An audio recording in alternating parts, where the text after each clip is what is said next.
Welcome to Adoption Utah. Here we share stories and practical advice from those who understand adoption in Utah. I'm Donna Pope, your host. Hello, and welcome to the very first episode of Adoption Utah. This is a podcast dedicated to educating, uplifting, and shifting perceptions about adoption in the state of Utah. On this episode and the next episode, I am interviewing Donna Pope, who is my guest today, is actually your host. And she's the one that you're going to be blessed to hear from as this show develops and grows in future episodes. But these first two episodes, we want to tell Donna's story. And so I have the blessing of interviewing her and having this conversation with her so you can learn about her and her background and what this show's about. So thanks for being here, Donna. Oh, thank you for having me. And thank you, Nathan, for doing this first show together. Absolutely. It's going to help both of us feel good about it. So one of the reasons that it's good for someone else to interview the host in their first episode is it's kind of hard for the host to brag about themselves and tell you all the amazing things about this host, why she's credible and why you should listen to what she has to say. So I'm the one that has the privilege of telling you all these amazing things that Donna has done that makes her qualified to be the host of this Adoption Utah show. So first of all, Donna is the executive director of Heart to Heart Adoptions. It's an adoption agency that she started back in 1998, and it's located in Sandy, Utah. She's the creator of this Adoption Utah podcast initiative. She's the creator of Hearts Connect, which is an online communication platform for the adoption triad. She's the treasurer and a board member for the Utah Adoption Council. She's a licensed associate clinical mental health counselor. She was a medical research coordinator at LDS Hospital in the University of Utah. She's a former instructor of anatomy and physiology at UVU and the University of Utah Medical School. And she has a Master of Science in Clinical Mental Health Counseling from Rocky Mountain University of Health Professions. So Donna, will you start off by telling us something interesting about yourself outside of the world of adoption? Well, I don't know how interesting it is, but certainly you listed all those things, which they in themselves don't make a lot of sense, because I taught anatomy and physiology, but now I'm a clinical mental health counselor and running an adoption agency. And so the education and where I've ended up doesn't really make a lot of sense. So what's interesting is how in the world would you go from being actually a respiratory therapist doing medicine to now running an adoption agency and doing clinical mental health? That's kind of a little interesting. Yeah, so tell us about that. Tell us about your origin story of how you came to run an adoption agency. Well, I loved working in medicine. I absolutely loved it. And I worked for the University of Utah and LDS Hospital. Loved it. But while I was there, my sister, she was going through the process of adopting. She couldn't have children. She had had surgery and couldn't carry them. She could conceive, but could never carry the child. And so she had adopted a couple of times. And then she couldn't adopt anymore from the agency that she'd been with and asked me to help her find another agency that she could adopt through. And so I did. I worked with several agencies to get to know them.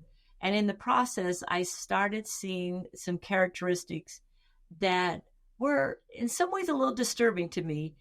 But I also started seeing how much I loved working with the people, particularly the birth moms. I actually housed birth moms for several years and got to know them as individuals. And that to me is interesting.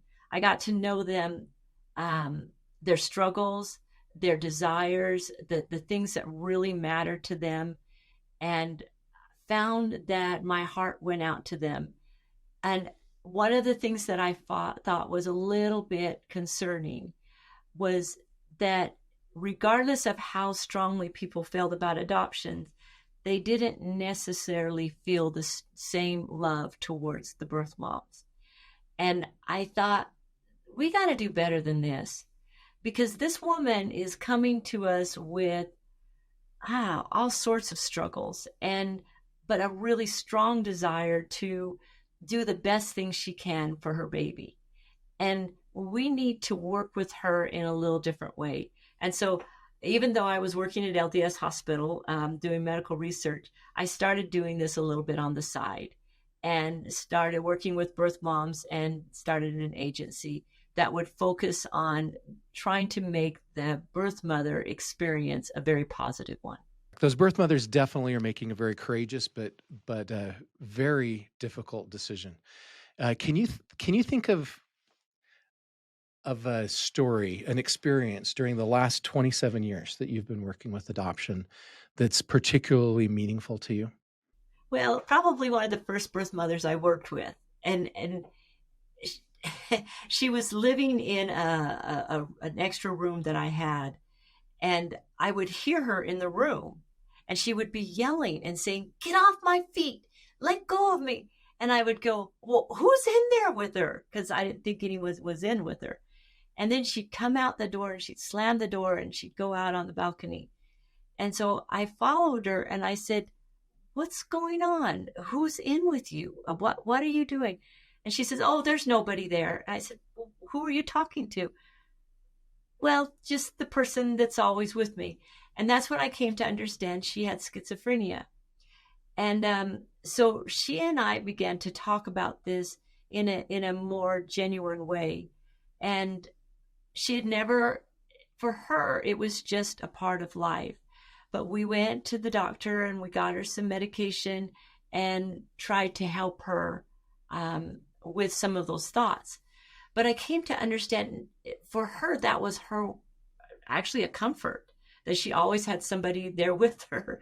And sometimes they'd be over on the couch just giggling and talking and it was her companion. So I saw a different perspective than how I would have normally seen someone with schizophrenia.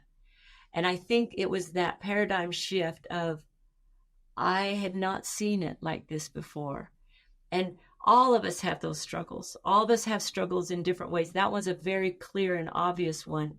But that process of getting to know these women on a deeper level mattered to me. And so that motivated you to then do what? What was the next step in your journey? My next step was I thought we've got to create an agency that we treat women with not just respect, but with genuine affection and with a desire to help them use this time. They've made this decision to place this child for adoption. So use this time to become better, become stronger, to come out of it with a feeling of joy, of even though there's this huge loss that they may feel, come out of it with a feeling of, I did a really good thing. And then that can be a way of doing other good things in their life and moving forward in a different way. So we started an agency that was focused on that. What's been interesting is even though the focus has been on caring for birth moms in a solid way, we've noticed that adoptive families have really appreciated that. They have come away from it going, "Thank you for taking such good care of my birth mom." And because they're the mother of now their child. And then later on, as the children grow up, "Thank you for the love and the respect and the care that you've shown to my birth mom." Sometimes they feel that way. Sometimes. Okay, so fast forward a couple of decades, and you're now starting this show called Adoption Utah. Can you tell me a little bit about what's motivating you to start this new journey? There's been some questions about some of the practices in Utah, and there's been complaints about it. And I've thought, you guys, you need to understand the love around adoption that is in Utah and how people care about it.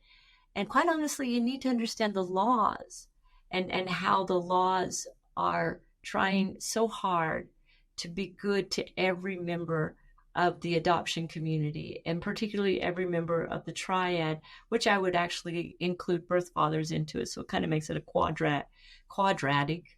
But I want people to understand it just a little bit better, because I've been here in Utah And because I've been such an active part of the adoption community, because I care so much about the other people that are providing adoption services in Utah, this seemed like a good thing to do.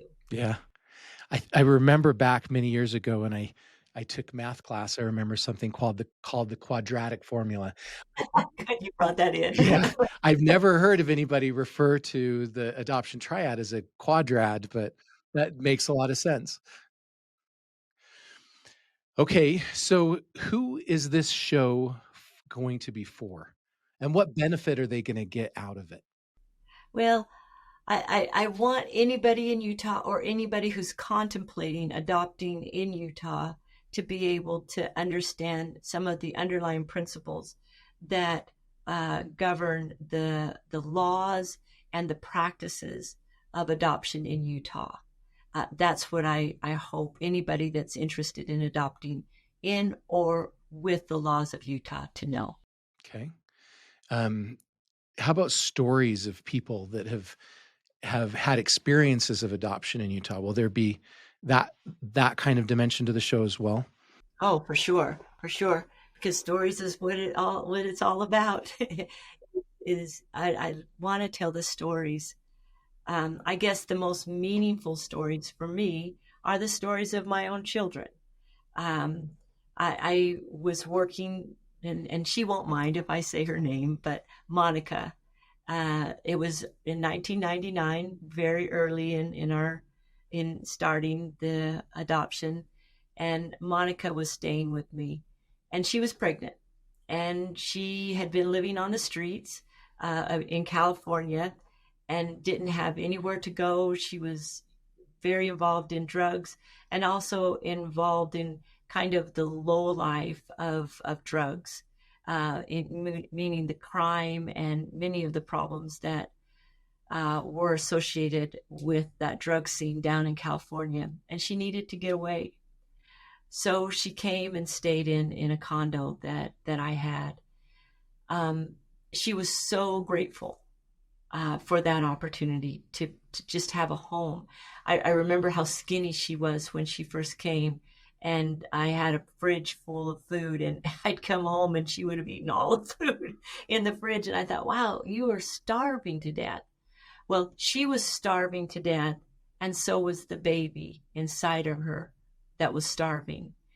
Well, as the story went along, I ended up adopting that baby, and he is my son, now 25 years old, and someone who I deeply love, and someone who I am so grateful that she had the opportunity to come and stay in a place where she was safe, where she got good medical care, where she got a lot of food. And even though he had some drug exposure, at least he was given the best chance he could.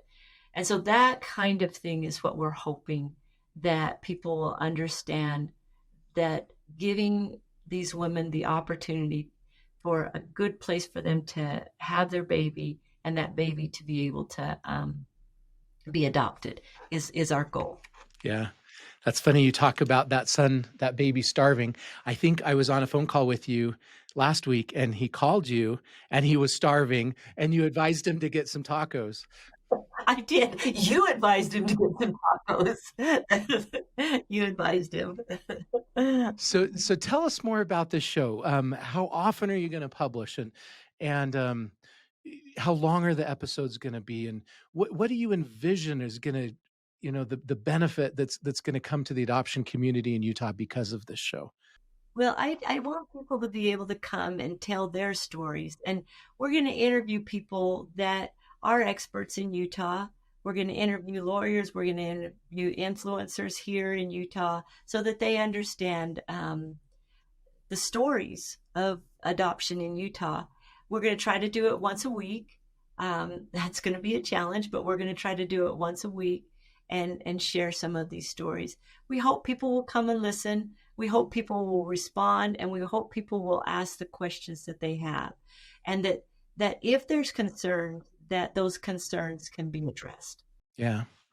So So one of the things that makes Utah unique is that there's many members of the Church of Jesus Christ of Latter-day Saints that live in that state. How will that faith have a role in this show? Yeah, and it's an interesting thing because even though the LDS Church is predominant in Utah, um, there's lots of non-members of the church that are adopting. The church has an effect, and uh, some of the laws are influenced by particularly the pro-life bent of the LDS Church. It is a big part of that, and there's many members of the church that are adopting. The challenge we have in Utah is that the LDS Church used to run an adoption agency, and about 14 years ago, it stopped. So what it did is that there were many members of the church that no longer knew what to do as far as adopting. And we'd like to be able to reach out to those as well. But most of the people who adopt in Utah um, come here from either other states and adopt, or we work with them in other states. And so the influence of Utah is felt all throughout the nation as well. So it's really a national program that is touched by Utah, both adoptions coming in or families going out to other states. And so you'll cover those issues as well, as long as they are touched by Utah in some way. Right. And when we look at the laws throughout the United States, and we got 50 states and we have 50 different sets of adoption laws, but there's a lot of similarities between them. There's differences as well, and so we're going to address both those similarities and differences in this episode. What are some of the hardest things, the biggest challenges about Utah adoption that people face? Yeah, it's the balance. It's always the balance, meaning the balance of rights. And it's not just Utah, but it's everywhere. And every state has it a little different way. You've got, when we talk about the quadratic, you've got four entities that are concerned. You've got the child, you've got the birth mother, you've got the adoptive family, and then you've got the birth father. Now, if the birth mother and the birth father are together, then you can work with them together. But a lot of times they're not together. And so you have to balance the rights and the needs of those four different people. The laws of Utah try very hard to hit that balance in a good way. So, Donna, earlier we talked about you serving on the board of the Utah Adoption Council. Can you tell us a little bit more about that organization and maybe the different organizations and resources that help make Utah adoption great? Yeah, for sure. Not all states have an adoption council like Florida does and New York does, and many of them do. But I have loved being a part of the Utah adoption. Well, it's called the UAC, Utah Adoption Council. And on there are attorneys and agencies, as well as the foster care, as well as DCFS, many people that are very committed to adoption in Utah. And that's been one of the highlights of my professional career is getting to know these people. I love them. They're amazing people, and their desire to do good is always there. We have some incredible attorneys. I'd name them, but I don't know that they want to be named at this point. They have struggled to make this balance of the rights of and the good that we can do for people involved in adoption. For years, they've been doing that. And then other agencies. I'm also the chairman for the Utah Adoption Agencies Consortium. And what we try to do there is continually look at our practices as adoption agencies and try to get better and better. Now, what does that mean? Well, it means that we try to do good, particularly for the birth mothers and the adopted families, as well as for the adoptees later on as they grow up. So those are the things that I'm involved in. Another group of people that don't often get thought about in adoption is the hospitals, the medical providers. And we have some amazing medical providers who are willing to take on women, oftentimes in the latter part of their pregnancy, oftentimes in high risk situations. For example, my second son, I mentioned my first son, and he was had been drug exposed, but he was pretty healthy by the time that he was born. My second son, on the other hand, really struggled. And I remember when he was born, he did not look good. He was very jaundiced. There was a mismatch in his blood type, and we thought we were going to lose him. And he was taken care of exceptionally well by the hospital personnel. And I so respected them for jumping in at kind of a very last moment and caring for him. He ended up at Primary Children's for about a month as he was struggling just to survive. And the hospital personnel are often the unsung heroes of adoption, as they take on cases that they wouldn't otherwise have been exposed to. Now, since I've mentioned two of my sons, I've got to mention the third one. And my third son was actually the biological brother to my second son. And I'm going to say her name. Her name was Malou, and she and I became very close friends. And after she placed my second son with me, she went back to Austria. She had been living in Florida, and she went back to Austria. And she got pregnant and had my son, now Eli. I didn't even know, but later on, I got a picture of this little boy from Austria, and I thought, oh, she had a baby. And then when he was 2 years old, she called me up and said, can you help take him? And so she flew from Austria and brought him to me. And so I adopted him when he was 2.